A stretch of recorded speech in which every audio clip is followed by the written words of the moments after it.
Hello students, कैसे हैं आप सभी लोग। मैं प्रणय वर्मा स्वागत करता हूं आपका मैग्नेट ब्रेन्स हिंदी में। तो चलिए, आज का जो वीडियो है वो बहुत स्पेशल होने वाला है, क्योंकि आज हम आपके लिए लेके आए कक्षा 7वीं से हमारा अध्याय 1 और आज इसकी करने वाले हैं प्रश्नावली 1.1। तो चलिए स्टार्ट करते हैं और देखते हैं कि इस 1.1 के अंदर कौन कौन से क्वेश्चन है जिनको हम लोग सॉल्व करेंगे। चलिए स्टार्ट करते हैं।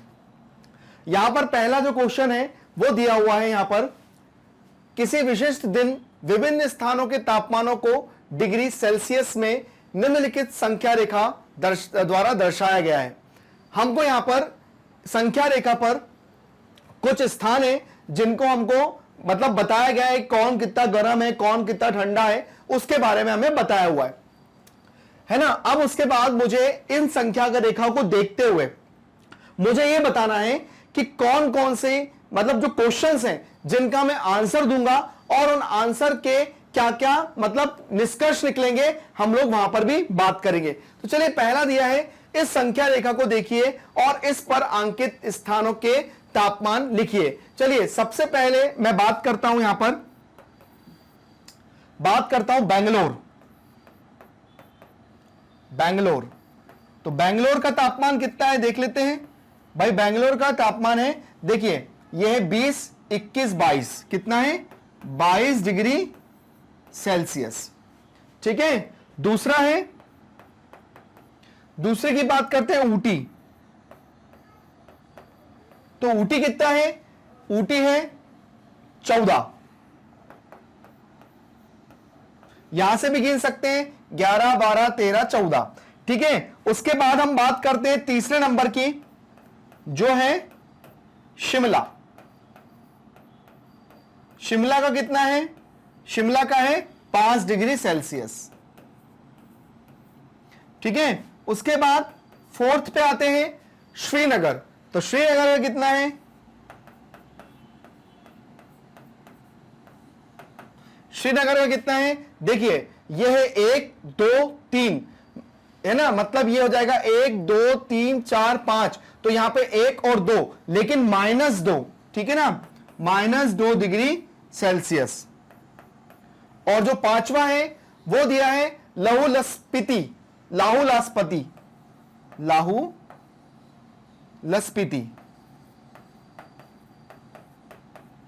इसका कितना है, इसका है -8 डिग्री सेल्सियस। अब देखिए, मैं आपको यहां पर एक चीज क्लियर कर दूं कि हम संख्या रेखा के अकॉर्डिंग अगर हम बात करेंगे तो यहां पर मतलब ये समझ लीजिए कि हम लोग 25 मतलब यहां पर जितना टेम्परेचर ऊपर होता जाएगा उतनी ज्यादा गर्मी बढ़ती जाएगी। मतलब टेम्परेचर का मतलब होता है गर्मी। तो यहां पर हम लोग जितना आगे बढ़ते जाएंगे गर्मी उतनी बढ़ती जाएगी, और यहां से जितना हम लोग नीचे जाते जाएंगे ठंड उतना ज्यादा ठंडा होता जाएगा। मतलब 0 के नीचे हम जाते जाएंगे तो -5 से ज्यादा ठंडा -10 होगा। मतलब यहां से नीचे नीचे जाते जाएंगे तो यहां पर हमारा क्या हो जाएगा, और ठंडा ठंडा, मतलब बहुत ज्यादा बर्फ से भी ठंडे की बात हम लोग यहां पर करेंगे। तो चलिए, यहां पर दिया हुआ है जो कि पहला क्वेश्चन हमारा कंप्लीट होता है। अब आते हैं हमारे दूसरे क्वेश्चन पे, देखते हैं क्या दिया हुआ है और इसी से रिलेटेड हमारा क्वेश्चन अगला आते हैं और देखते हैं यहां पर नेक्स्ट क्या है। नेक्स्ट दिया है, यही बात है कि उपयुक्त स्थानों में से सबसे गर्म और सबसे ठंडे स्थानों के तापमानों में क्या अंतर है। तो चलिए, सबसे पहले हम बात करते हैं, हमें पहला दिया है उपयुक्त स्थानों में सबसे गर्म और सबसे ठंडे स्थानों के तापमान में क्या अंतर है। तो सबसे पहले हम लिखते हैं सबसे गर्म तापमान, है ना, सबसे गर्म, सबसे गर्म, सबसे गर्म यहां पर क्या है, बेंगलोर है। ठीक है, बेंगलोर है, तो बेंगलोर का तापमान कितना है 22 डिग्री 21, 22 सेल्सियस। और सबसे ठंडा क्या है,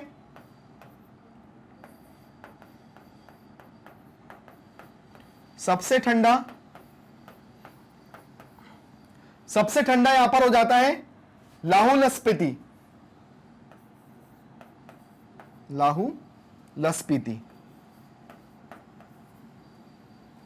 ठीक है। तो ये कितना है, ये हमें दिया है -8 डिग्री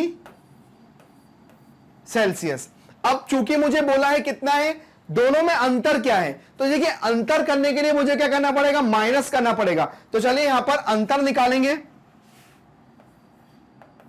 अंतर निकालने के लिए यहां पर 22 डिग्री सेल्सियस माइनस, और ये माइनस इसलिए लगा क्योंकि अंतर निकाल रहे हैं, और यहां पर हमारा जो ये वाला जो शहर है लाहौल स्पीति, ये ऑलरेडी क्या है? माइनस में है। तो ये माइनस माइनस प्लस हो जाएगा, तो हो जाएगा 22 degree Celsius plus 8 degree Celsius, जो कि हो जाएगा 30 डिग्री सेल्सियस।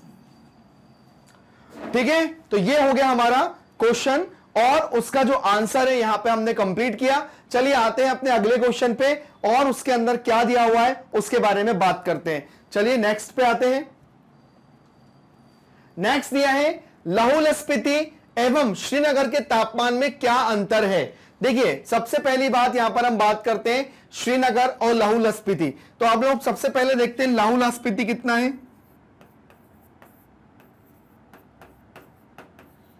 लाहौल स्पीति कितना है? -8 डिग्री। ठीक है, और श्रीनगर कितना है? क्या अंतर है? तो श्रीनगर कितना है? श्रीनगर देखिए यहां पर -1 और 2 -2 है। ठीक है, अब क्या करना है? सबसे पहले मेरी बात का ध्यान रखना कि यहां पर दोनों टेम्परेचरों में से सबसे ज्यादा टेम्परेचर कौन सा है? सबसे ज्यादा टेम्परेचर -8 डिग्री सेल्सियस है, लेकिन यहां पर -2 में से -8 जो है वो -8 छोटा होगा, -2 बड़ा होगा। तो उसके अकॉर्डिंग हम इसको रखते हैं। ठीक है ना, अगर हम ऐसे चलते हैं, ऐसे चलेंगे, तो ऐसे में चलने में जो सबसे पहले आएगा वो बड़ा होगा। जैसे -10 -5 और -10 में से -5 बड़ा होगा। तो चलिए अंतर निकालना है,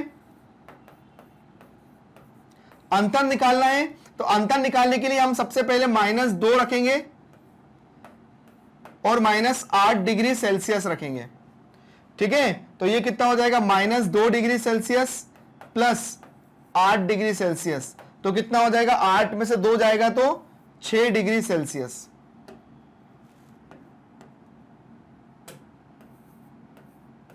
ये हो गया।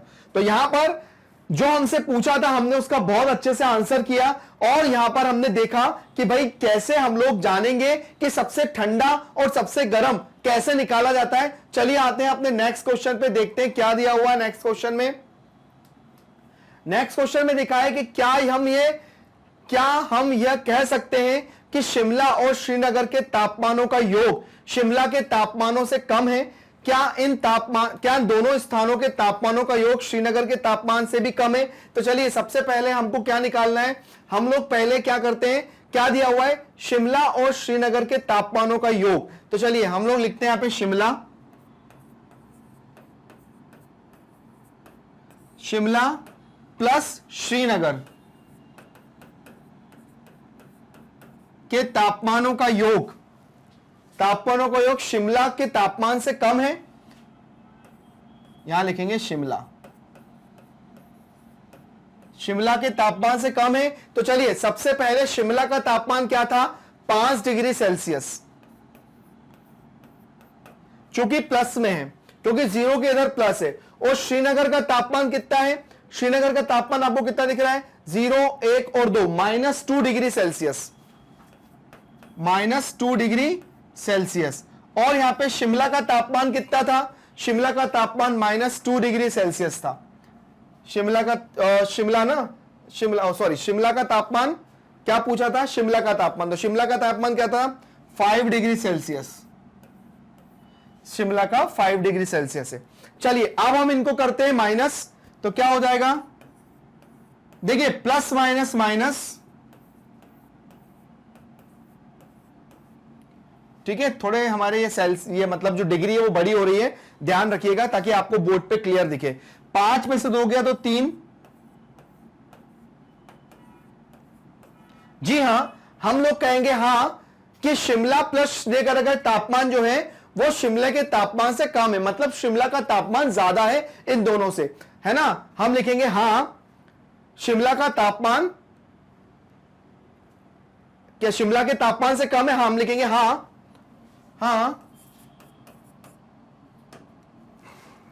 यहां लिखेंगे हां शिमला और श्रीनगर, शिमला और श्रीनगर के तापमानों का योग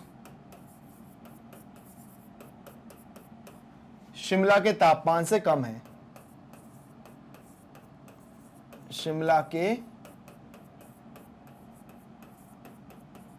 तापमान से कम है। ठीक है, अब यहां पर अगला जो क्वेश्चन है वो अभी खत्म नहीं हुआ है, अभी इसके अंदर थोड़ा सा क्वेश्चन और बाकी है। देखिए क्वेश्चन को ध्यान से पढ़ना।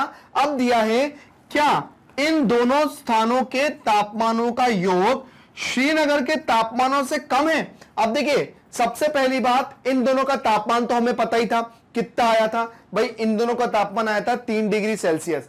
अब शिमला का जो तापमान है वो कितना है, अब हम इसमें से देखेंगे।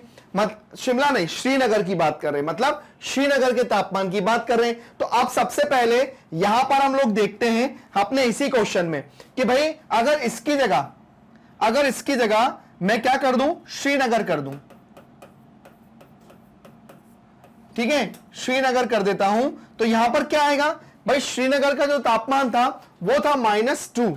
कितना था, -2। तो यहां पर भी -2 और यहां पे भी -2। तो भाई अब आपने देखा कि नहीं, यहां पे ये दोनों जो नगर हैं, मतलब यहां पे दिया हुआ है दोनों स्थान जो हैं, ये दोनों जो स्थान है उन दोनों स्थानों में श्रीनगर का तापमान क्या है, कम है। तो ये चीज क्या हो गई, बराबर, मतलब ये चीज जो दी हुई है वो नहीं है, मतलब इसका आंसर क्या हो गया, नहीं। यहां हम लिख देंगे नहीं, श्रीनगर और शिमला के तापमानों का योग श्रीनगर के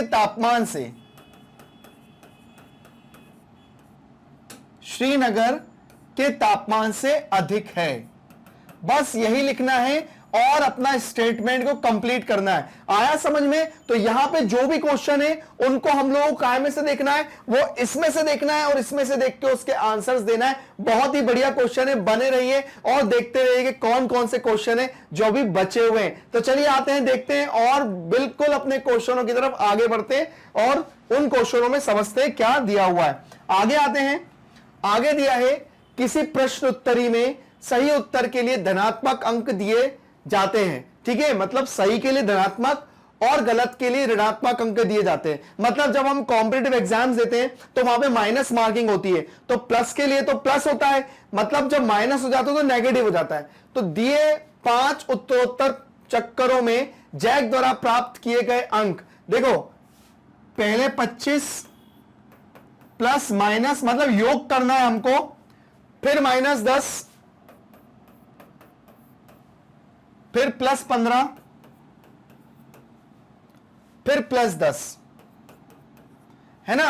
अब सबसे पहले मुझे इसको सॉल्व करना है, तो ये क्या हो जाएगा, 25 -5 -10 +15 +10। तो देखो माइनस का 10 से प्लस का 10 तो हो गया कैंसिल। पहला जो काम है वो कर लो ताकि आपका काम हो जाता है आसान। अब क्या करेंगे, अब 25 में से 5 को माइनस करेंगे तो 20 +15,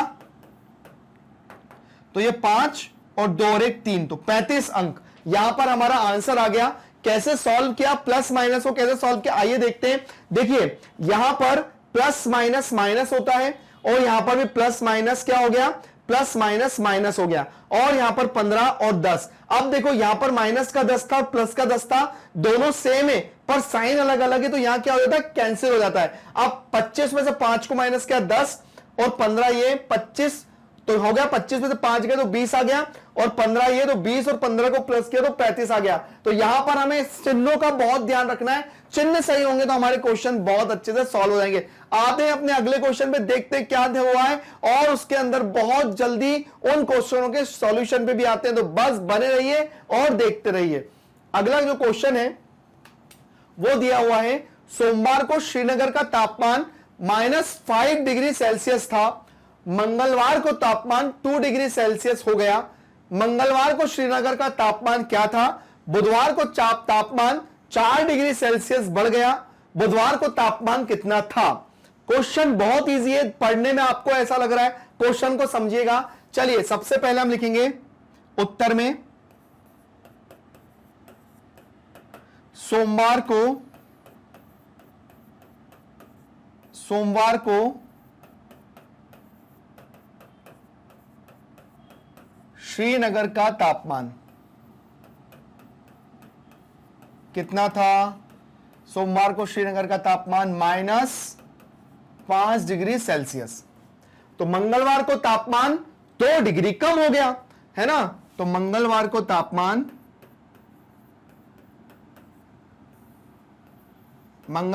तापमान में गिरावट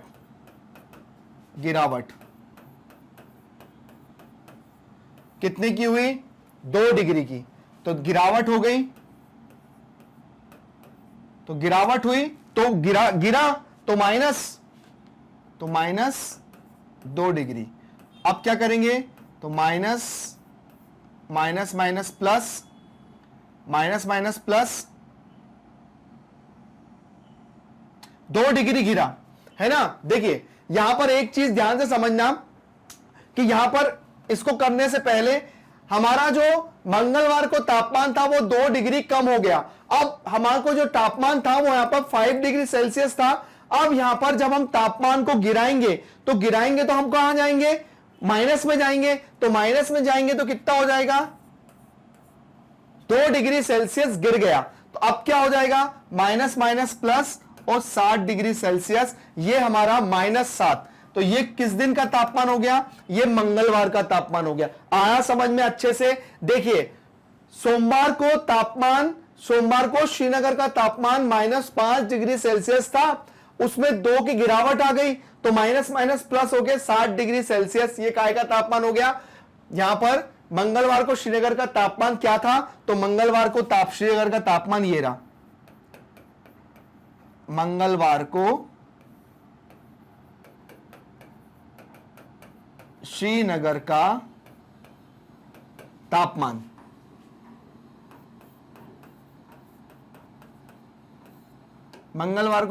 तापमान -60 डिग्री सेल्सियस। अब क्या है? बुधवार को तापमान 4 डिग्री सेल्सियस बढ़ गया है ना। बुधवार को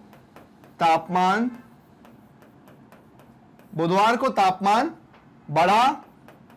अब इसी में ही 4 डिग्री बढ़ा दीजिए, तो कितना हो गया? -3 डिग्री सेल्सियस। तो ये हमारा पूरा क्वेश्चन सॉल्व हो गया। हमने प्लस माइनस का विशेष ध्यान रखा इस क्वेश्चन में, और क्वेश्चन में ध्यान रखने के बाद हमने बस क्या किया? जो क्वेश्चन में दिया है हमने उसका ध्यान रखा। अब हम लिखेंगे बुधवार को तापमान क्या था? तो भाई बुधवार का तापमान ये आ गया, बुधवार का तापमान। तो बुधवार का तापमान आप लोगों के सामने निकल के आ गया -3 डिग्री सेल्सियस, जो कि बहुत ही इजी हो गया। और हमने एक एक चीज पे गए, मतलब क्या हुआ? मंगलवार को तापमान 2 डिग्री कम हुआ, हमने कम कर दिया। उसके बाद ये हो गया -7। उसके बाद बुधवार को फिर 4 डिग्री बढ़ा, हमने प्लस किया, तो प्लस माइनस होके यहां पे -7 जो था वो बड़ा था, तो इसलिए -3 डिग्री सेल्सियस यहां पे आ गया। मतलब जो क्वेश्चन में दिया है हम उस पर ध्यान रह रहे हैं। अब आपको अगर क्वेश्चन का स्क्रीनशॉट लेना तो ले लीजिए, या तो आप पीछे जाकर भी देख सकते हैं। तो चलिए आते हैं अपने नेक्स्ट क्वेश्चन पे, देखते हैं क्या दिया हुआ है। आते हैं अपने नेक्स्ट क्वेश्चन पे। देखिए अगला जो क्वेश्चन है वो बहुत ही अच्छा क्वेश्चन है। इसमें क्या दिया है? एक हवाई जहाज समुद्र तल से 5000 मीटर ऊंचाई पर उड़ रहा है। मतलब ये आपका समुद्र तल है और ये आपका हवाई जहाज है, ठीक है। तो ये हवाई जहाज जो है वो आपका इस तरह से कुछ बनेगा, ठीक है ना। अब दिया है कि इसकी हाइट जो है वो समुद्र तल से कितनी है? वो 5000 है, ठीक है, समुद्र तल से। और उसके बाद एक विशिष्ट बिंदु पर यह हवाई जहाज समुद्र तल से 1200 मीटर नीचे तैरती हुई पनडुब्बी के ठीक ऊपर है। मतलब समुद्र तल से 1200 हाइट नीचे एक पनडुब्बी है। पनडुब्बी कुछ भी हो सकती है, ये शेप हो सकता है पनडुब्बी का, ठीक है। ये पिंडुब्बी है, ठीक है ना। तो ये 1200 हाइट पे है। तो मतलब ऐसा कुछ मैं कह सकते हैं, ऐसा इत्तिफाक हो गया कि भाई कि ये जो प्लेन है और ये जो पिंडुब्बी है ये ठीक बिल्कुल एक ही स्थान पे आ जाते हैं। मतलब प्लेन भी उस जगह पर आ गया उड़ते उड़ते। मतलब अगर मैं प्लेन की बात करूं तो मेरा जो प्लेन है ये भी उड़ते उड़ते सेम उसी पोजीशन पे आ गया, ठीक है। ये प्लेन भी मेरा उसी पोजीशन पे आ जाता है। ये देखिए ये प्लेन भी मेरा उस पोजीशन पे, मतलब ये दोनों की पोजीशन क्या हो गई, सेम हो गई। मतलब नीचे से पिंडुब्बी भी जा रही है और ऊपर से प्लेन भी आ रहा है। तो दोनों की हाइट क्या हो गई, दो इसकी हाइट इतनी समुद्र से, समुद्र लेवल से इसकी जो हाइट है वो 5000 है और इसकी समुद्र लेवल से नीचे वो 1200 मीटर है, ठीक है। तो मुझे क्या करना है, पिंडुब्बी और हवाई जहाज के बीच की ऊर्ध्वाधर दूरी ज्ञात करना है। तो चलिए हम लिखेंगे, इसमें क्वेश्चन बहुत ईजी है। तो हम लिखेंगे दोनों के बीच की ऊर्ध्वाधर ऊंचाई, दोनों के बीच की ऊर्ध्वाधर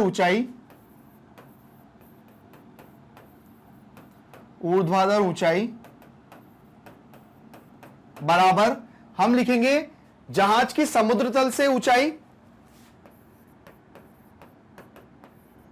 जहाज की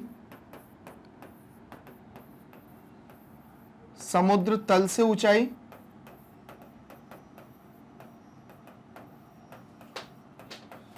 प्लस पिंडुब्बी की है ना, विशिष्ट बिंदु से समुद्र तल से 1200 मीटर नीचे। हम लिखेंगे पिंडुब्बी की समुद्र तल से, पिंडुब्बी की समुद्र तल से नीचे की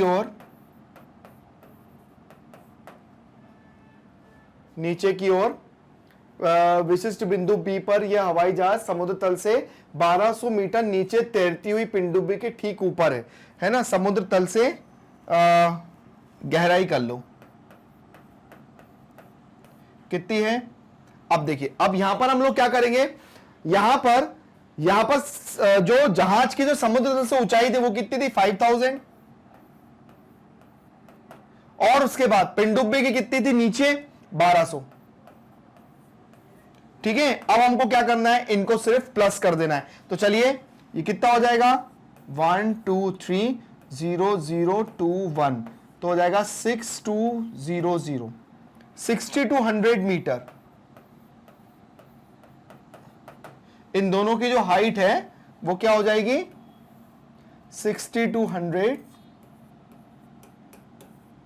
मीटर। तो देखा आप लोगों ने किस तरह से हमने अपने क्वेश्चन को यहां पर बताया और सॉल्व किया। तो बस आपको भी क्वेश्चन को समझना है और उसके आंसर को देना है। बड़े इंटरेस्टिंग और बहुत अच्छे क्वेश्चन है, अच्छे से करो, दिमाग लगा के करो, क्वेश्चन आराम से सॉल्व हो जाएंगे। यहां पर मैं जो जमाता हूं वो आप अपने अकॉर्डिंग भी जमा सकते हो, अपने हिसाब से भी जमा सकते हो, कोई दिक्कत नहीं है। चलिए आगे आते हैं अपने अगले क्वेश्चन पे, देखते हैं क्या दिया हुआ है नेक्स्ट क्वेश्चन में दिया है, मोहन अपने बैंक खाते में 12,000 जमा करता है और अगले दिन इसमें से 1,642 निकाल लेता है। यदि खाते में से निकाली गई राशि को ऋणात्मक संख्या से निरूपित किया जाए तो खाते में जमा की गई राशि को आप कैसे निरूपित करेंगे। निकासी के पश्चात मोहन के खाते में कितने शेष राशि बची। चलिए क्वेश्चन को पढ़ लिया, अब क्वेश्चन को समझते हैं। सबसे पहले मोहन अपने खाते में जमा करता है, मोहन अपने खाते में पैसे जमा करता है, मोहन अपने खाते में रुपए जमा करता है। मोहन अपने खाते में या मोहन के द्वारा जमा की गई राशि, मोहन के द्वारा बैंक में जमा की गई राशि कितनी हो गई, 2000, ठीक है, 2000, ठीक है। और उसके द्वारा निकाली गई राशि, मोहन के द्वारा बैंक से निकाली गई राशि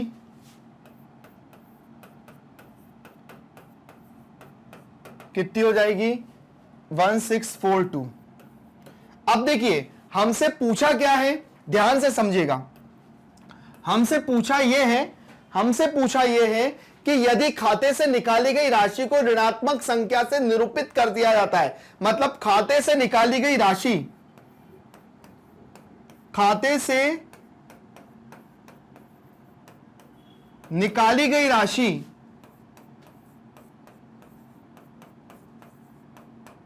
अगर उसको ऋणात्मक किया जाता है, जाहिर सी बात है कि खाते से निकाली गई राशि को अगर मैं ऋणात्मक बताऊंगा तो खाते में जमा की गई राशि तो क्या हो जाएगी, उसको धनात्मक बताऊंगा।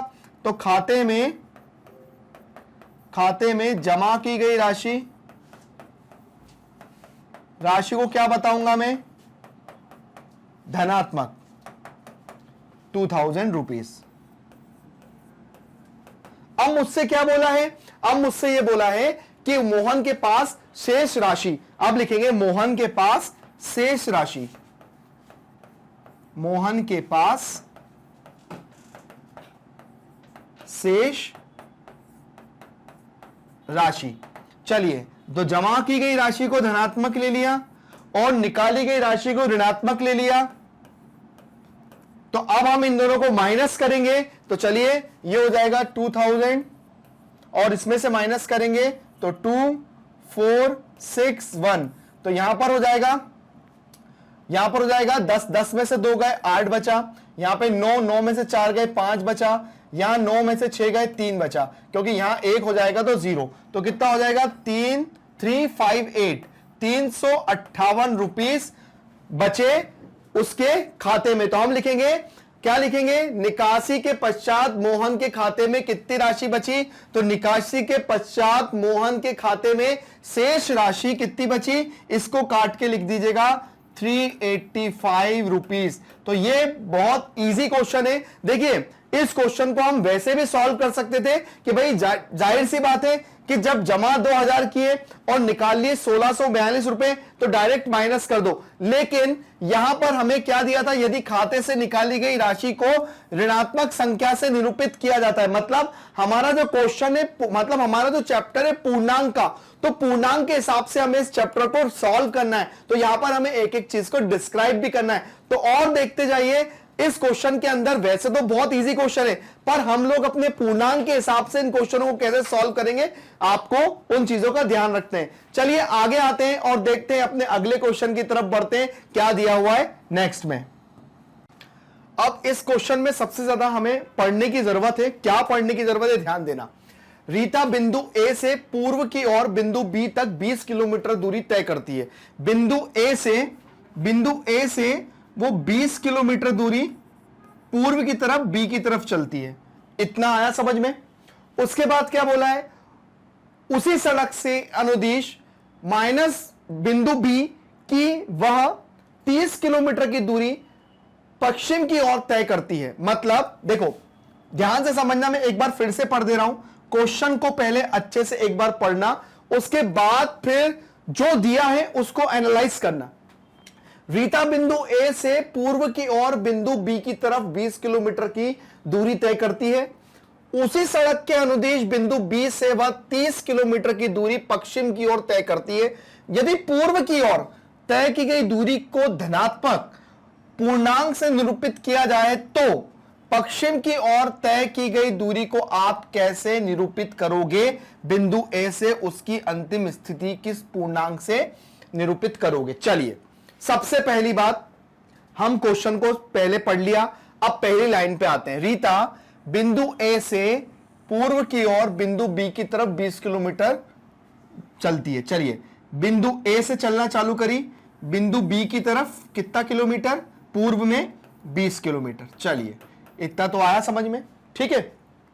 अब उसके बाद उसी सड़क के अनुदिश बिंदु बी से वह 30 किलोमीटर की दूरी पश्चिम की ओर तय करती है। चलिए अब बिंदु बी से वापस से वह दूरी पश्चिम की ओर 30 किलोमीटर की तय करती है। आया समझ में? यदि पूर्व की ओर तय की गई दूरी को धनात्मक, मतलब पूर्व की ओर जो दूरी है उसको अगर मैं धनात्मक ले लेता हूं, मीटर में है, किलोमीटर में, किलोमीटर में, मतलब पूर्व की ओर चली गई दूरी को अगर मैं धनात्मक लेता हूं तो ध्यान रखना, मैं आपको एक बात बता दूं कि देखिए वो यहां से यहां तक 20 किलोमीटर तो चल ली है ना। अब अगर वो यहां से यहां तक वापस बिंदु बी तक चल रही है या पूर्व दिशा में चल रही है तो बिंदु बी तक गई। अब बिंदु बी से वो वापस से यहां तक आएगी तो 20 किलोमीटर तो नेगेटिव चल लिया ना उसने, चल लिया कि नहीं चले? मान के चलिए, मैं आपको एक एग्जांपल बताता हूं। आप कार से गए, आप कार से गए और आप 20 किलोमीटर चल लिए, 20 किलोमीटर चल लिए और आपको पता पड़ा कि यार मेरे को जाना तो इस साइड था, तो आपने क्या करा, यू टर्न लिया और यू टर्न लेने के बाद आप 20 किलोमीटर वापस से इसी रोड पे आए, फिर यहां से आप इस दिशा में अपने सही रूट पे गए। तो मतलब क्या हुआ, 20 किलोमीटर चलने के बाद आप 20 किलो वापस से पीछे आए, मतलब आप कहां चले, नेगेटिव चले। इस बात का आप लोग ध्यान रखना। तो अब हम लोग क्या करेंगे, यहां पर ए से बी की जो दूरी है पूर्व की ओर है ना, हम लिखेंगे हल ए से बी की दूरी है ना, पूर्व की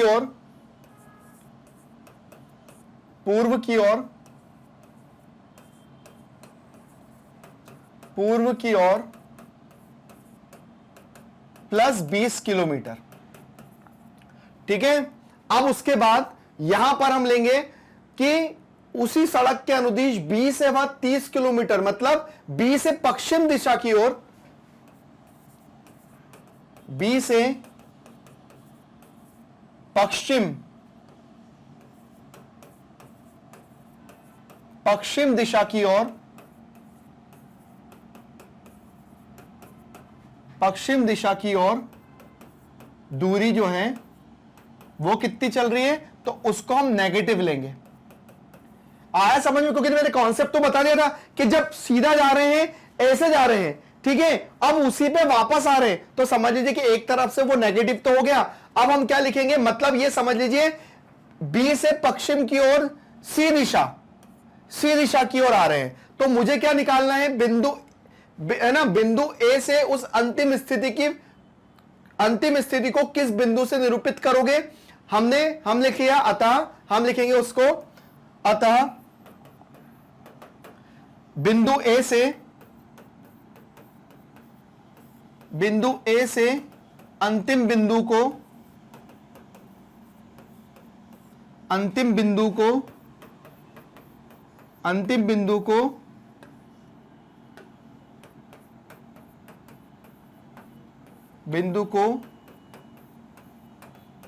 बिंदु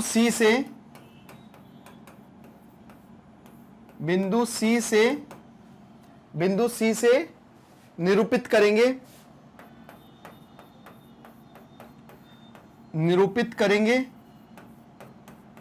और उसके बाद हमको क्या निकालना है, तो पश्चिम की ओर तय की गई दूरी को आप कैसे निरूपित करेंगे, और पूर्व दिशा की ओर तय की गई दूरी को धनात्मक पूर्णांक से निरूपित किया जाता है, तो पश्चिम दिशा की दूरी को आप कैसे निरूपित करेंगे। तो मतलब हमें क्या करना है, पश्चिम दिशा की दूरी को हमने माइनस से बता दी, -30।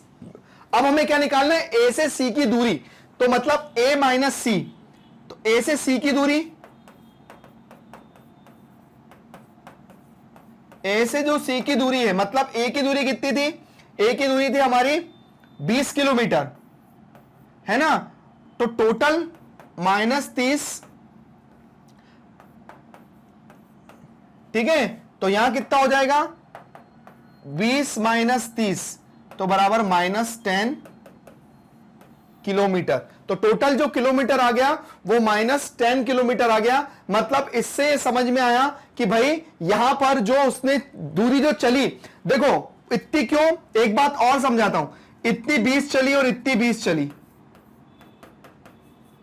तो ये तो नेगेटिव ही हो गई, बची कितनी 10 किलोमीटर, तो 10 किलोमीटर ही तो वो पश्चिम दिशा की गई, मतलब उल्टी दिशा में गई, तो यहां पर वो 10 किलोमीटर माइनस यहां पर आ गया, जो कि हमारा आंसर बिल्कुल सही है। और हमने क्वेश्चन को पूरा एनालाइज किया और एनालाइज करने के बाद हम अपने पूरे फाइनल आंसर पे पहुंचे। मैं इसलिए कहता हूं क्वेश्चन को ठीक से पढ़ो, आपका आंसर बिल्कुल ठीक होगा। तो यहां पे आपके सामने पूरा क्वेश्चन है, आप चाहे तो इसका स्क्रीनशॉट ले लीजिए, या तो आप इसको पीछे करके भी देख सकते हैं हमारा वीडियो। चलिए आगे आते हैं और देखते हैं हमारे नेक्स्ट क्वेश्चन में क्या दिया है।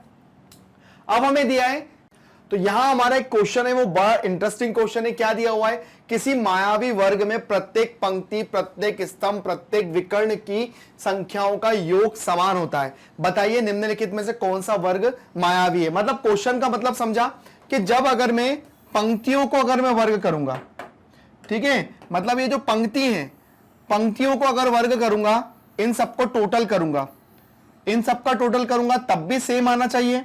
या स्तंभ में करूं, स्तंभ का करूं तो इनका टोटल सेम आना चाहिए, और अगर इसको करूं, विकर्ण को करूं, तब भी टोटल सेम आना चाहिए। मतलब अगर मैं सभी तरह से इसका टोटल करूं तो मेरा अगर बिल्कुल एक ही जैसा आंसर आता है, तो समझ जाना कि वो वाला वर्ग मायावी वर्ग है।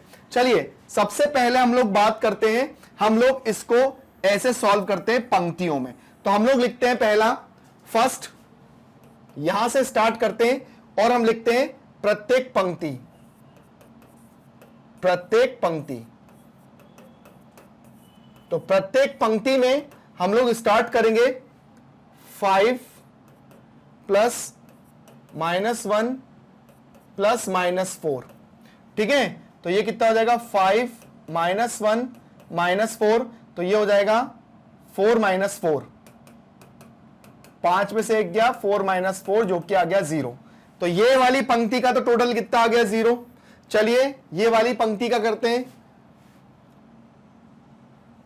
-5 प्लस -2 प्लस 7, तो -5 प्लस -2 प्लस 7, तो हो गया -7 प्लस 7, कैंसिल होके ये भी 0 आ गया। तो चलिए ये भी 0 आ गया, ठीक है। अब लास्ट वाला जो बचता है, तो क्या है, 0 प्लस 3 प्लस -3, तो हो गया 3 - 3 बराबर 0। तो तीनों पंक्तियों के आंसर तो क्या आ गए, 0। तो हम तीनों पंक्तियों के आंसर आपके सामने लिखे हुए हैं, आप लोग एक बार देख सकते हैं। यहां पर मैं तीनों पंक्तियों को ऐसे लिख देता हूं, 0 0 और 0, ताकि हमारे ध्यान में रहे। चलिए आगे आते हैं, आगे देखते हैं। अब हम क्या सॉल्व करेंगे, सेकंड सॉल्व लेते हैं हम लोग, सेकंड ले लेते हैं स्तंभ, प्रत्येक स्तंभ। तो प्रत्येक स्तंभ की तरफ जाते हैं, तो प्रत्येक स्तंभ की तरफ जाते हैं। तो अब हम इसको सॉल्व करेंगे, कैसे, यहां पर ये सॉल्व करेंगे, ठीक है। तो 5 प्लस -5 प्लस 0, तो हो जाएगा 5 - 5 प्लस 0, कैंसिल होके कितना आ गया, 0। तो हमारा ये तो आ गया 0। अब हम इसको सॉल्व करते हैं, तो क्या दिया हुआ है, -1 प्लस -2 प्लस 3, ठीक है। तो ये कितना हो जाएगा, -1 -2 प्लस 3, तो -3 प्लस 3 कैंसिल होके ये भी 0 आ गया, तो ये भी 0 हो गया, ठीक है। अब हम इसकी बात करते हैं, ठीक है। ये कितना है, -4 प्लस 7 -3। अब देखिए यहां पर क्या हो जाएगा, -4 और 7 -3, और ये -3, तो ये माइनस का 6 हो जाएगा, ठीक है ना। क्या हो जाएगा, ओह सॉरी, माइनस का 6 नहीं, ये 3 -3, ये कैंसिल होके 0। एक्चुअली -4 छोटा है और यहाँ पे +7 है, तो +7 बड़ा है, ठीक है ना, ध्यान रखना। तो यहाँ पे 4 में से 7 में से -4 करेंगे तो +3 आ जाएगा। तो इसको भी मैंने सॉल्व किया, तो इनका भी कितना आ गया, 0 0 0। तो मैं ऐसा लिख देता हूं, 0 0 0। इसका मतलब ये पंक्ति, ये स्तंभ। चलिए यहां पे हमारा क्लियर हो गया। अब बचता क्या है, क्या, विकर्ण। तो विकर्ण हम लोग ऐसे में करेंगे, ठीक है, विकर्ण लेते हैं। तो विकर्ण की बात करते हैं, तो चलिए प्रत्येक विकर्ण, तो विकर्ण क्या हो जाएंगे, यहां पे हम विकर्ण लेते हैं। तो विकर्ण की अगर हम बात करते तो विकर्ण यहां पर क्या क्या हो रहा है आपका, ये हो रहा है 5 प्लस -2 प्लस -3, ठीक है। तो ये जाएगा 5 -2 प्लस -3, तो ये प्लस माइनस ये भी माइनस हो जाएगा, ठीक है। अब देखिए यहां पर क्या हो जाएगा, 5 में से 2 जाएंगे तो 3 -3, तो ये तो हो गया 0, तो ये विकर्ण भी मेरा क्या आ गया, 0 आ गया, मतलब मेरा विकर्ण, ये वाला विकर्ण तो आ गया 0। अब हम दूसरा विकर्ण लेते हैं, कौन सा वाला, ये वाला विकर्ण लेते हैं, ये वाला विकर्ण लेते हैं, विकर्ण 1 विकर्ण 2। अब विकर्ण दूसरा विकर्ण, तो दूसरा विकर्ण क्या कह रहा है, -4 प्लस -2 प्लस 0, तो ये -4 -2 प्लस 0, यह आ गया -6। अब देखिए इसे कहते हैं मेहनत पे पानी फिर जाना, मतलब यहां पर हमारा पंक्ति भी 0 आई, हमारा स्तंभ भी 0 आया, हमारा एक विकर्ण 0 आ गया, पर एक विकर्ण -6 आ गया। तो इससे यह सिद्ध होता है कि भाई ये वाला जो विकर्ण है ना वो मायावी नहीं है। क्या लिखेंगे, ये मायावी नहीं है, मायावी नहीं है,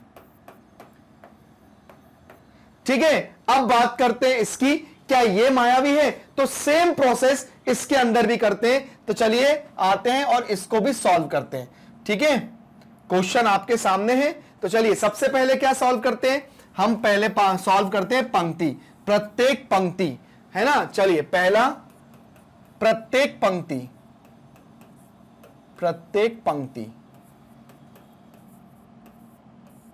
तो प्रत्येक पंक्ति में 1 प्लस -10 प्लस 0, तो 1 -10 प्लस 0, तो ये हो जाएगा -9, पहला हो जाएगा -9। चलिए दूसरा ले लेते हैं, -4 प्लस -3 -2, ठीक है। तो ये कितना हो जाएगा, -4 -3 -2।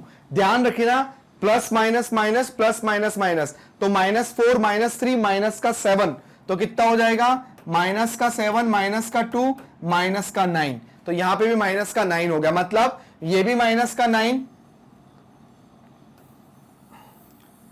ये भी -9 और ये भी -9। अब ये बचा, इसको सॉल्व कर लेते हैं, इसमें देखते हैं क्या आता है। तो चलिए स्टार्ट करते हैं इसको। तो ये हो जाएगा -6 प्लस 4 और -7, ठीक है। तो -6 प्लस 4 -7, ठीक है। अब हम इसको सॉल्व करेंगे, तो यहां पर देखिए 6 में से 4 जाएंगे तो -2 -7, तो यहां -9 आ गया। तो हमारी पंक्ति में तो -9 आराम से आ गया। तो हमारी पंक्ति में हम लोग लिख सकते हैं, पंक्ति में -9 और -9। यहां मैंने आप लोगों के सामने एक्सप्लेनेशन है, ये तीनों पंक्तियों के एक्सप्लेनेशन है। आप तीनों पंक्तियां आराम से इनको आप लोग नोटेड डाउन कर लीजिए, फिर उसके बाद हम लोग स्तंभ पे आते हैं, देखते हैं उसके अंदर क्या आंसर आता है। तो चलिए हमारी पंक्ति हो गई जो कि -9 आ गई। अब आते हैं हम लोग सेकंड पे, आप लोग इसको उतार लीजिए, देख लीजिए, स्क्रीनशॉट ले लीजिए, आगे बढ़ते हैं। चलिए आगे बढ़ने में हम लोग क्या करेंगे, अब लेंगे हम लोग स्तंभ, ये स्तंभ, ये स्तंभ और ये स्तंभ, ठीक है। तो चलिए सेकंड वाले पे आते हैं, स्तंभ पे। चलिए इसको रफ कर देते हैं और हम आते हैं सेकंड वाले पे, स्तंभ पे। सेकंड स्तंभ है ना, स्तंभ पे आते हैं। अब पहला स्तंभ, स्तंभ ए, यहां बात कर रहे हैं स्तंभ ए। तो 4 मतलब 1 प्लस -4 प्लस -6, ठीक है। तो ये क्या हो जाएगा, plus minus minus plus minus minus, तो ये हो जाएगा कितना, सबसे पहले देखिए ये माइनस हो जाएगा, हम इसकी बात करें, ध्यान से करिएगा, ठीक है ना। तो ये कितना हो जाएगा, -4 1 और ये हो जाएगा -6।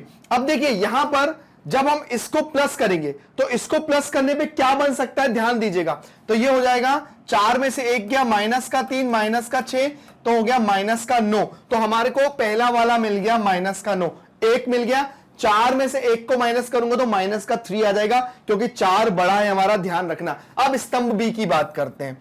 ठीक है, स्तंभ बी में क्या है, माइनस का 10 प्लस माइनस का 3 प्लस 4। ठीक है, आपके सामने है। अब हम करेंगे तो माइनस का 10 माइनस का 3 प्लस का 4।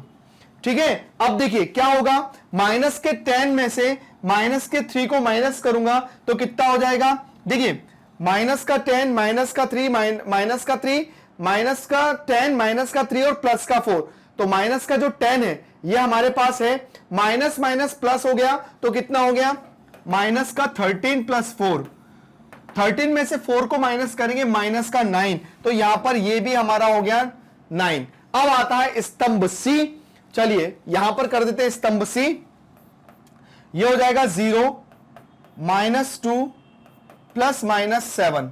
तो -2 -7 तो माइनस का 9। तो चलिए ये भी आ गया माइनस का 9। तो हम स्तंभ की बात करेंगे तो स्तंभ में हमारा होगा -9 और -9। ये हमने नोटेड डाउन भी करते जा रहे हैं। देखिए यहां पे प्लस माइनस माइनस, ये भी प्लस माइनस माइनस, तो 7 और 2 9 हो गया। चलिए आगे आते हैं। अब हम बात करते हैं हमारे विकर्ण की। तो विकर्ण 1 और विकर्ण 2। ठीक है, चलिए विकर्ण 1 विकर्ण 1 कौन सा विकर्ण है, विकर्ण ए कर लो। अब हम बात कर रहे हैं ये वाले विकर्ण की। ठीक है, ये वाले विकर्ण की बात कर रहे हैं। तो चलिए ये हो जाएगा 1 प्लस -3 प्लस -2। तो ये हो जाएगा 1 -3 -2 plus minus minus plus minus minus. ठीक है, ध्यान रखिएगा। आप क्या करेंगे जल्दी से बताइए, यहां पर क्या हो जाएगा, विकर्ण बिल्कुल ठीक आना चाहिए, तभी तो हमारा मायावी नगरी कहलाएगा, नहीं तो नहीं कहलाएगा। सॉरी ये 7 है ना, 1 3 और 7 है। ठीक है, नहीं तो हमारी मायावी नगरी अभी खत्म हो जाती। तो ये 1 -3 -7। ठीक है, चलिए आप क्या करेंगे, यहां पर -2 -7 माइनस माइनस प्लस माइनस का 9। भैया ये विकर्ण तो -9 आ गया, विकर्ण ए। विकर्ण बी की बात करते हैं। विकर्ण बी, विकर्ण बी हम किसको लेंगे, विकर्ण बी इसको ले लेंगे, ये विकर्ण बी है। तो चलिए विकर्ण बी की बात करते हैं। तो ये कितना हो जाएगा, माइनस का 6 प्लस माइनस का 3 प्लस 0। तो माइनस का 6 माइनस का 3 प्लस 0 तो ये होगा माइनस का 9। तो देखिए मैंने हर तरीके से इसको सॉल्व किया तो मेरा आंसर कितना आ गया, माइनस का 9 माइनस का 9 माइनस का 9। विकर्ण ए भी -9 आ गया और विकर्ण बी भी माइनस का 9। तो आपने देखा हर जगह से मैंने इसको सॉल्व किया तो -9 आया। तो मैं क्या बोलूंगा, जी हां सेकंड नंबर का जो क्या है, मायावी, सेकंड मायावी है ना, मायावी कौन सा वर्ग एक मायावी है, तो हम लिखेंगे सेकंड वर्ग मायावी है।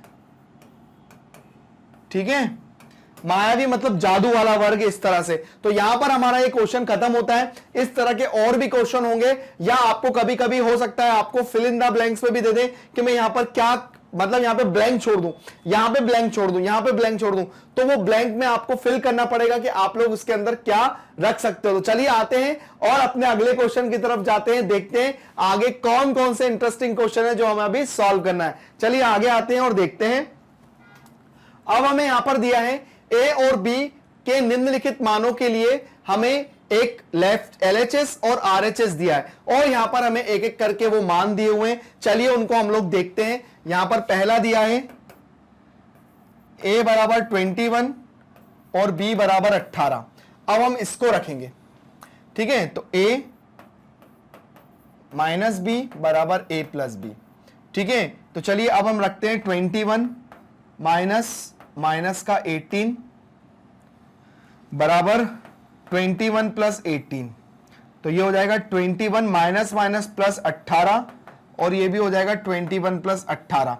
तो अब 18 और 21 या 21 और 18 कितना होता है, 8 और 1 9, 39। तो ये भी हो जाएगा 39 बराबर 39। तो ये तो हमारा बिल्कुल ठीक है, जो कि आपके सामने है ना। ठीक है, चलिए सेकंड करते हैं। सेकंड पे आते हैं।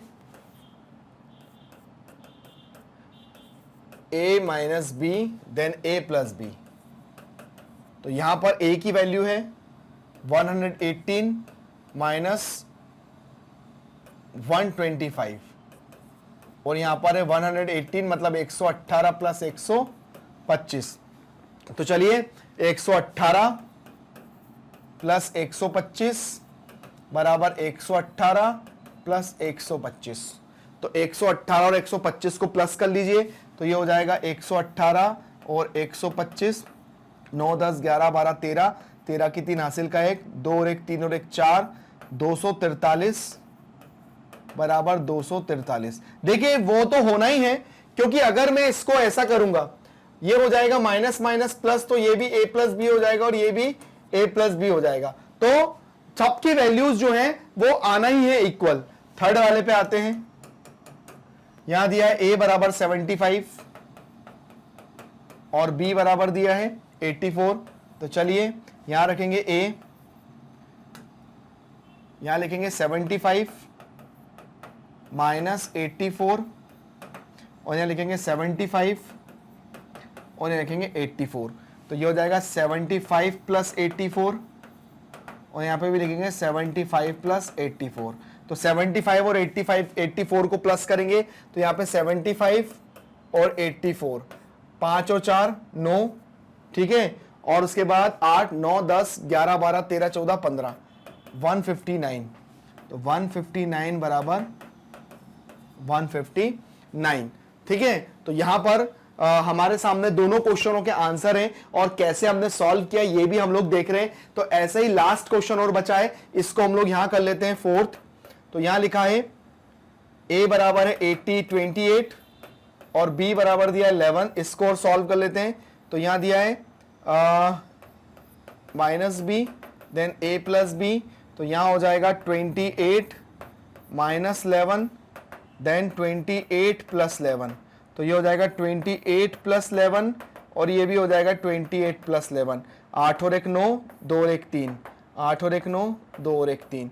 तो यहां पर भी कितना हो जाएगा 28 प्लस 11 जो है वो भी 39 और यहां पे भी 39। तो ये हमारे पास आंसर आ गया, जो कि बहुत ही इजी और बहुत ही अच्छे से हमने सॉल्व कर लिया। और यहां पर हम लोगों ने कुछ नई चीजें भी सीखी कि हाँ भाई कैसे क्वेश्चनों को घुमा फिरा के हमारे से आंसर पूछे जा सकते हैं। चलिए आते हैं अपने अगले क्वेश्चन पे, देखते हैं आगे कौन कौन से क्वेश्चन है जिन्हें हमें सॉल्व करना है। चलिए आते हैं अगले क्वेश्चन पे, देखते हैं क्या दिया है। अब देखिए यहां पर हमें क्या करना है, निम्नलिखित कथनों को सत्य बताने के लिए बॉक्स में संकेत लगाना है अथवा बराबर का उपयोग करना है। देखिए यहां पर मैं आपको एक बात बताऊं, अगर मैं इसको ऐसे लिखता हूं, तो अगर मैं इसको ऐसे लिखता हूं तो इसका फॉर्म और ये फॉर्म एक तरह से बराबर ही है, क्योंकि प्लस माइनस माइनस हो जाएगा और यहां पे माइनस प्लस माइनस हो जाएगा। तो ये बराबर नहीं है, पर इसमें से बड़ा कौन सा होगा मुझे ये बताना। देखिए मैं आपको एक बात बता दूं, संख्या रेखा के अकॉर्डिंग अगर हम चलते हैं तो ये 0 है, ये -1 है, ये -2 है, ये -3 है और ये 1 है, ये 2 है और ये 3 है। अगर मैं संख्या रेखा के हिसाब से चलूं तो अगर मेरे से पूछूं कि -1 और -3 में से बड़ा क्या है, तो उसमें हमेशा -1 बड़ा होगा। माइनस की संख्या जितनी छोटी होती है उतनी बड़ी होती है और प्लस की संख्या जो बड़ी होती है वो तो बड़ी होती है। तो यहां पर -1 और -3 में जो बड़ा है वो क्या है, -1 है। तो चलिए सबसे पहले हम लोग क्या करते हैं, अगर आपको ये क्वेश्चन करना है तो आप एक काम करिए, इनको सॉल्व करके देख लीजिए। जैसे ये लिखा हुआ है, ये लिखा हुआ है -8 -4 और यहां दिया हुआ है -8 + 4। तो यहां हो जाएगा 8 और 4 12, तो माइनस का 12 और यहां हो जाएगा 8 और 8 में से 4 गए, कितना बचा, 8 में से 4 गए माइनस का 4। तो यहां पे ग्रेटर क्या हो गया, माइनस का 4। तो यहां पर ये वाला एंगल आ जाएगा। आया समझ में, किससे आया ये, माइनस माइनस प्लस, माइनस का 4 जो था वो ग्रेटर था, तो यहां पर हमने वो ग्रेटर का एंगल लगा दिया। चलिए अब इसको करते हैं, आप तो दोनों को करके देख लीजिए, यहां पर आप दोनों करके देख लीजिए, आपको जो लगे आप उसको कर लीजिए। जैसे -3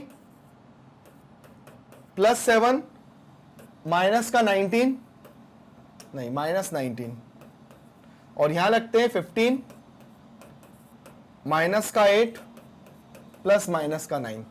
है ना। अब आप क्या कर सकते हैं, यहां पर आप लोग सॉल्व करिए, तो यहां -3 + 7 माइनस का 19 और माइनस का 15 माइनस का 8 माइनस का 9, ठीक है ना। तो चलिए 7 में से 3 गया, कितना बचा, 7 में से 3 घटाएंगे तो 4 माइनस का 19 और यहां हो जाएगा 8 और 9, तो ये हो जाएगा 10 11 12 13 14 15 16 17, तो 15 माइनस 17, तो 19 में से 4 को घटाऊंगा तो कितना हो जाएगा, माइनस का 15 और यहां घटाऊंगा तो माइनस का 2। तो यहां पे बड़ी संख्या क्या है, माइनस का 2, तो यहां पर जो माइनस का 2 आ गया वो यहां आ गया, मतलब ये संख्या बड़ी है। ऐसे ही करके आप लोग बाकी क्वेश्चन को भी सॉल्व कर सकते हो। जैसे इसको सॉल्व करूंगा तो यहां पर ये दोनों, ये और ये, अगर इन दोनों को सॉल्व करूंगा और इसको सॉल्व करूंगा तो आप लोग इसको सॉल्व करोगे तो 23 में से 41 को माइनस करोगे प्लस 11 प्लस करोगे, और यहां पर इन दोनों को करोगे तो ये भी क्या हो जाएगा, इसके साथ भी कुछ संख्या निकल के आएगी जो कि लेस देन या ग्रेटर देन होगी। तो चलिए इसको सॉल्व करते हैं, देखते हैं। इसको सॉल्व करके देखिए तो आपको अपने आप समझ में आ जाएगा। ये था 23 माइनस 41 प्लस 11 और यहां पे दिया है 23 माइनस 41 माइनस 11। तो 23 में से या तो एक काम करिए, 41 में से पहले 11 को माइनस कर लीजिए तो कितना आ जाएगा 40, ये हो जाएगा 0 और 4 में से एक गया मतलब 30, सॉरी, तो यहां हो जाएगा माइनस करेंगे, इसको माइनस करेंगे, 23 में से 3 गए तो माइनस का 7, ठीक है। अब इसको करते हैं तो ये माइनस माइनस प्लस हो जाएगा, तो 41 और 11 कितना हो जाएगा 52, तो 23 माइनस 52, है ना। अब आप इसको माइनस कर लीजिए तो आपकी क्या आ जाएगा, 52 में से 20 गए तो कितना बचा 32, और 32 में से फिर 3 को माइनस कर लीजिए तो कितना आ जाएगा 29।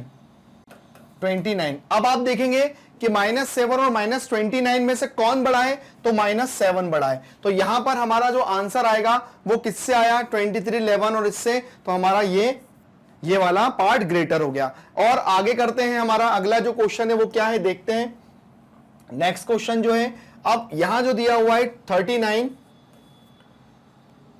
प्लस -24 -15 और यहां लिखा है 36 प्लस -52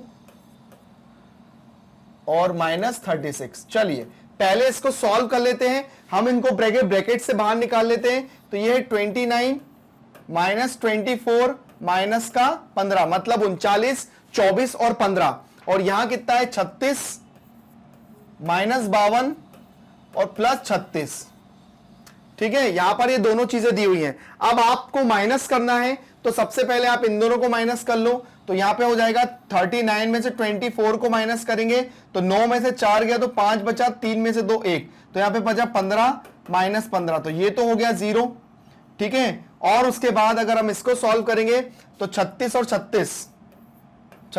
36 हो गया, 6 और 6 12, और ये हो गया कितना, तीनों दो 52 -52, ये कैंसिल होके ये भी 0 ये भी 0, मतलब ये कितना हो गया बराबर, ठीक है ना। अब बराबर हो गया। लास्ट क्वेश्चन है जो कि क्या करना है उसके अंदर वो भी देख लीजिए। देखिए इसके अंदर क्या दिया हुआ है लास्ट क्वेश्चन में, ये लिखा है -231 प्लस 79 प्लस 51, ठीक है ना। और ये कितना दिया है, पहले आप इसको सॉल्व कर लीजिए।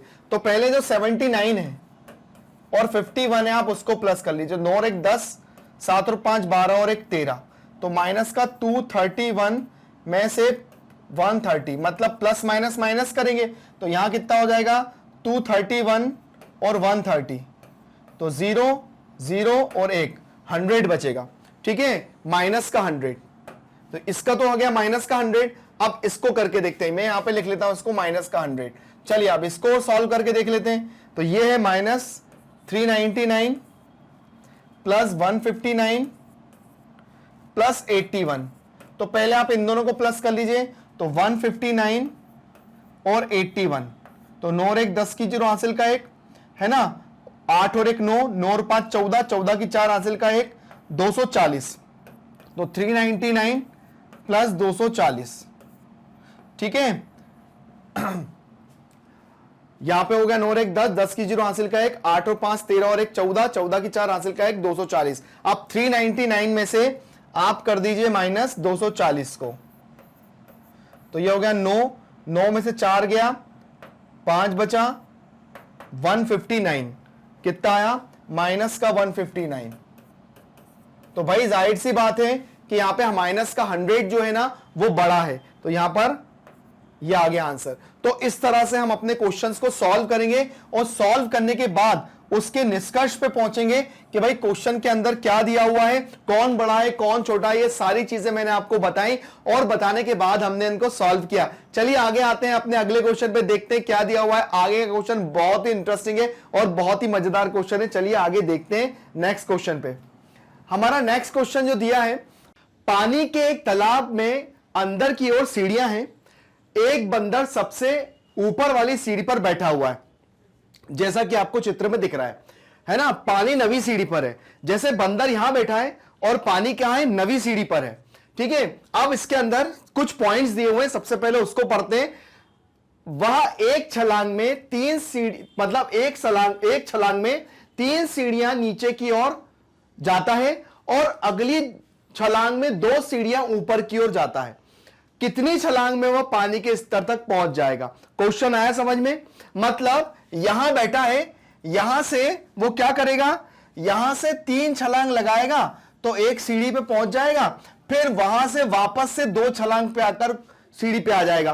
तो मुझे उसकी जो आगे और पीछे की जो स्टेप्स हो रही है ना, उसमें मुझे यह पता करना है कि बंदर कहां तक नीचे पहुंच जाएगा, मतलब पानी तक पहुंच जाएगा।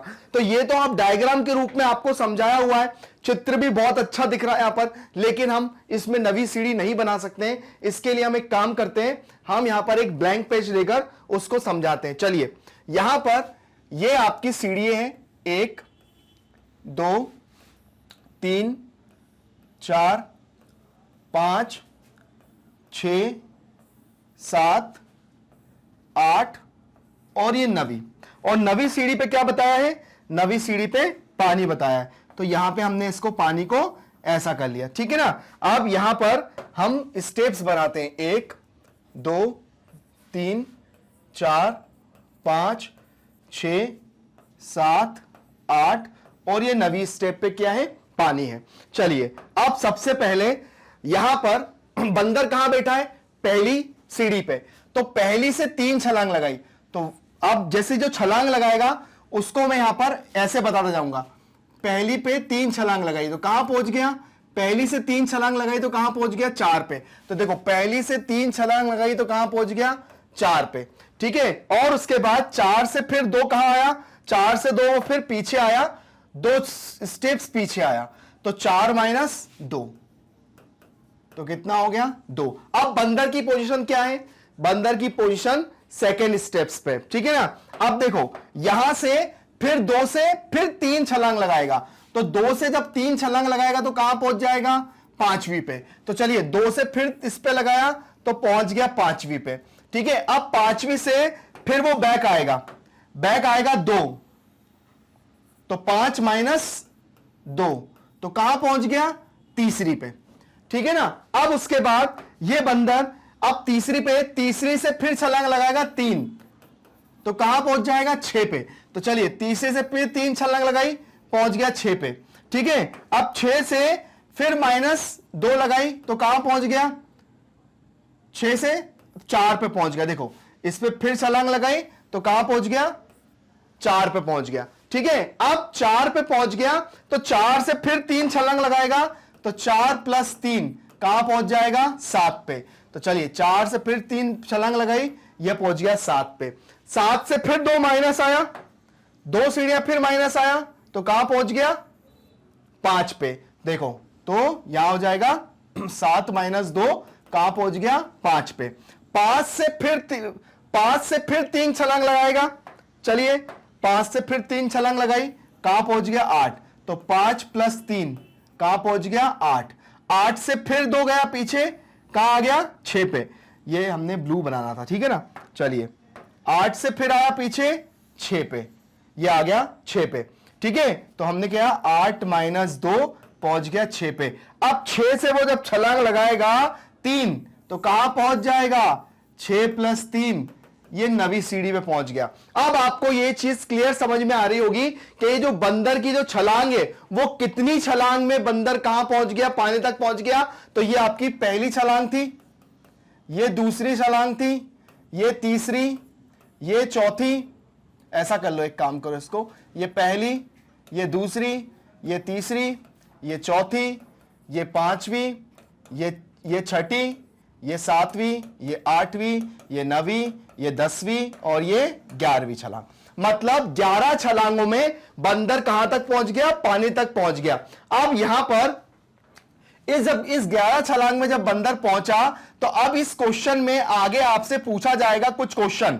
तो इस क्वेश्चन को मैं अभी ऐसे लिख ले रहा हूं एक अपनी नॉलेज के लिए कि यहां पर जब बंदर नीचे आया तो उसने कितनी छलांग लगाई, 1 2 3 4 5 6, 6 छलांग लगाई नीचे आने में। और ऊपर जाने में कितनी छलांग लगाई, 1 2 3 4 5।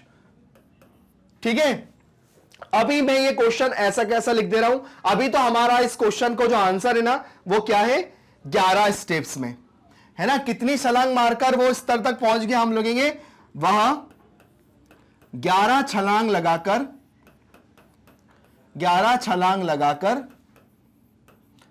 है ना पानी के स्तर तक पहुंच गया, पानी के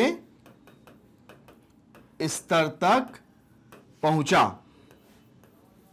चलिए, पहले का तो आंसर हो गया, पहला क्लियर हो गया। अब आते हैं अपने दूसरे क्वेश्चन पे। दूसरा क्वेश्चन क्या कह रहा है, जरा उस पे जाते हैं। ठीक है ना, दूसरे क्वेश्चन पे क्या कह रहा है, ध्यान से समझिएगा। पानी पीने के पश्चात, अब भाई नवी सीढ़ी पे तो वो पहुंच गया, अब उसने पानी भी पी लिया। अब क्या करेगा, इस कार्य के लिए वह छलांग में 4 सीढ़ियां ऊपर की ओर चढ़ेगा, 4 सीढ़ियां ऊपर की ओर चढ़ेगा और अगली छलांग में 2 सीढ़ियां नीचे की ओर आएगा। कितनी छलांगों में वह वापस ऊपर से ऊपर वाली सीढ़ी पर पहुंच जाएगा। अब वो नीचे से फिर ऊपर जाना चालू करता है, लेकिन अब जब वो नीचे से ऊपर जा रहा है तो 4 छलांग ऊपर मार रहा है और नीचे 2 छलांग मार रहा है। चलिए, अब इस क्वेश्चन को सॉल्व करने के लिए अब हम पहुंच जाते हैं अपने नेक्स्ट क्वेश्चन पे। तो सबसे पहले यहां पर जरूरी होता है क्या, हमारा डायग्राम बना लेना फिर से। ये 1 1 2 3 4 5 6 7 8 और 9। भाई यहां पर पानी था, भाई यहां पर पानी मैंने भी बना दिया पानी। ठीक है, अब स्टेप्स बनाना है। तो स्टेप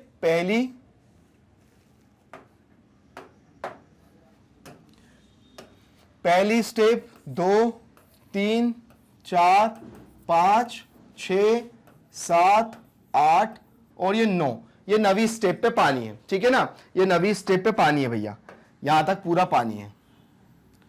ठीक है, अब देखिए, अब यहां से क्या कर रहे हैं वो, ध्यान से समझना। बंदर क्या कर रहा है, यहां से 4 छलांग मार रहा है, मतलब 9 में से 4 छलांग मारेगा तो वो कहां पहुंच जाएगा, 5वीं सीढ़ी पे। कहां पहुंच जाएगा, थोड़ा सा यहां करते हैं इसको। 9 में से 4 छलांग मारेगा तो वो 5वीं सीढ़ी पे पहुंच जाएगा, वो यहां पहुंच गया। ठीक है ना। अब उसके बाद 5 के बाद उसने क्या करा, 5 के बाद उसने यहां पर फिर 2 छलांग मारेगा नीचे की तरफ, तो वो कहां पहुंच जाएगा, 7वीं सीढ़ी पे। ये पहुंच गया 7वीं सीढ़ी पे। अब उसके बाद जब वो 7वीं सीढ़ी पे पहुंच गया, फिर उसके बाद क्या किया उसने क्या, फिर यहां से वापस से उसने 4 छलांग मारी, मतलब 7 में से फिर इसने 4 छलांग मारी, फिर से 4 छलांग मारी, तो वो पहुंच गया कहां पर, 3 पे। तो चलिए, ये पहुंच गया 3 पे। ठीक है, 3 पे पहुंच गया। अब उसके बाद 3 पे जब वो पहुंचा तो उसने 3 से फिर नीचे की तरफ 2 छलांग मारी, तो वो पहुंच गया काय पे, 5 पे पहुंच गया। ठीक है ना, तो यहां पे हो जाएगा 3 + 2 5। ठीक है, अब उसके बाद 5 से फिर वो 4 छलांग मारेगा, 5 से वो फिर 4 छलांग मारेगा तो पहुंच जाएगा कहां पर, 1 सीढ़ी पर। ये पहुंच गया। अब कितनी स्टेप्स में पहुंचा, 1 2 3 4 5, 5 सीढ़ियों में वो पहुंच गया। कहां पर? 5 सीढ़ियों में पहुंच गया वो अपने जहां से वो आया था, पानी पीकर वापस से वो चला गया। तो अब देखिए यहां पर जो ऊपर जा रहा था, ऊपर जो जा रहा था वो कितनी स्टेप्स में आ रहा था? 1 2 3, 3 स्टेप्स में नीचे ऊपर जा रहा था, और नीचे जो आ रहा था वो 2 स्टेप में आ रहा था, है ना। तो यहां पर सबसे पहले हमारा जो सेकंड वाला क्वेश्चन है उसका आंसर क्या है? पानी पीने के पश्चात वह जाना चाहता था, इस कार्य के लिए वह 4 छलांग सीढ़ियों से ऊपर की ओर और अगली छलांग में 2 सीढ़ियां नीचे की ओर जाता है। कितनी छलांग में वो वापस सीढ़ी पर पहुंच जाता है? हम लिखेंगे 5 छलांगों में। 5 छलांगों में वह वापस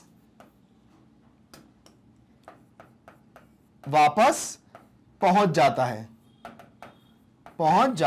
तो ये तो हो गया प्रश्न 1 और प्रश्न 2 का आंसर। आया समझ में? तो ये हमारा हो गया आंसर। अब आता है तीसरे क्वेश्चन की बारी। तीसरे क्वेश्चन में क्या कह रहा है आइए देखते हैं। तीसरे क्वेश्चन में कह रहा है, अब क्वेश्चन को ध्यान से समझना, यदि नीचे की ओर पार की गई सीढ़ियों की संख्या को ऋणात्मक, मतलब नीचे की ओर आने वाली संख्याओं को, देखो ये 3 आ रहा था नीचे, तो ऋणात्मक निरूपित किया जाता है, और ऊपर की ओर पार की गई सीढ़ियों को धनात्मक पूर्णांक से निरूपित किया जाता है। मतलब नीचे की ओर को ऋणात्मक और ऊपर की ओर को धनात्मक निरूपित किया जाता है। तो निम्नलिखित को पूरा करते हुए भाग एक में अगर -3 और -2, तो मेरे को बताना है कि कुल बंधन नीचे कितना आया और कुल बंधन ऊपर कितना गया, उसको प्लस माइनस करूंगा तो आंसर -8 आना चाहिए। और ऐसे ही यहां पर बंदर के नीचे जाने और बंदर के ऊपर आने में अगर ये आंसर कितना आना चाहिए? +8 आना चाहिए। तो चलिए मैं पहले वाले को आपको करके दिखाता हूं। तो पहला वाला मेरा क्वेश्चन ये था, ठीक है ना।